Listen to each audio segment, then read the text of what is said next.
of the right ventricle. Pulmonary artery? That's close. Pulmonary vein?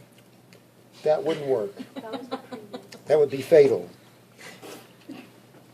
Pulmonary trunk, yeah, pulmonary trunk or pulmonary aorta. Okay, now that bifurcates over here.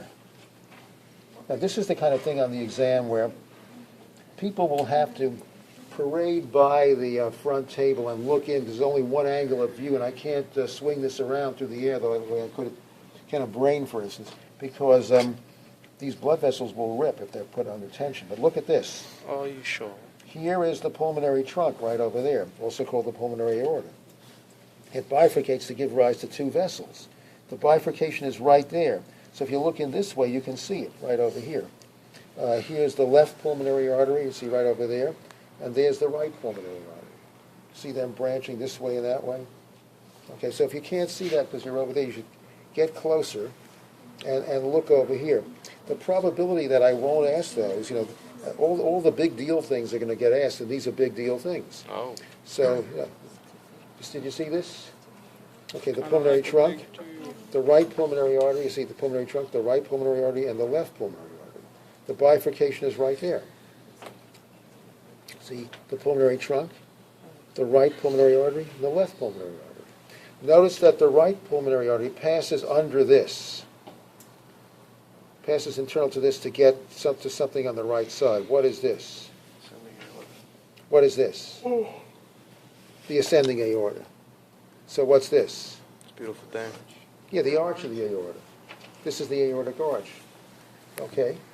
Now look at this. Sheesh. What might that be? Yeah, the descending aorta.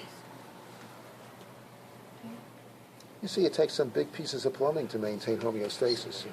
That's big. Yeah. Okay. And that just extends from the aortic arch. Looks like Okay. something else. Now, once again, what is this? The ascending aorta. And then what is this? That's correct. Now, the diagram will help identify these things.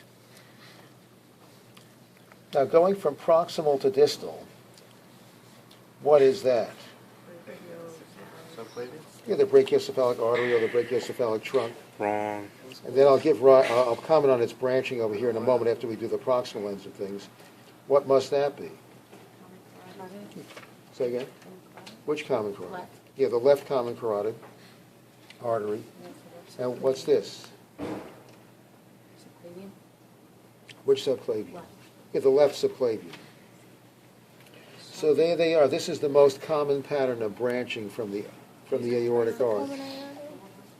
Here's the aortic arch. So what's this one once again? The most proximal one to come off the top of the arch. So here, the brachiocephalic artery or brachiocephalic trunk.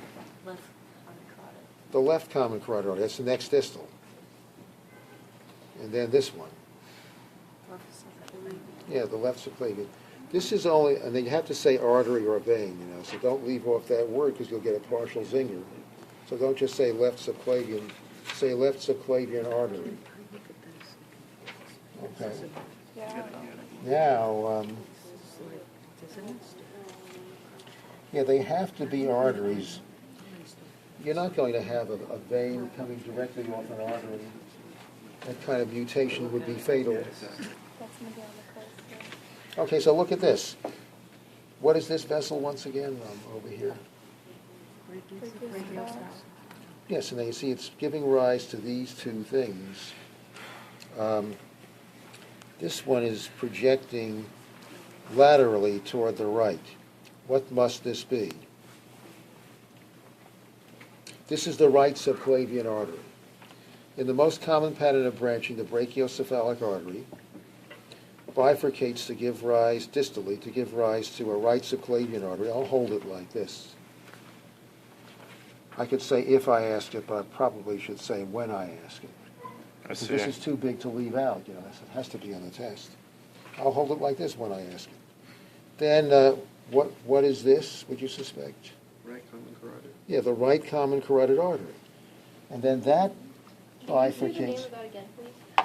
The right subclavian, because that's not on here. That's right, this happens to be distal to what is on that illustration.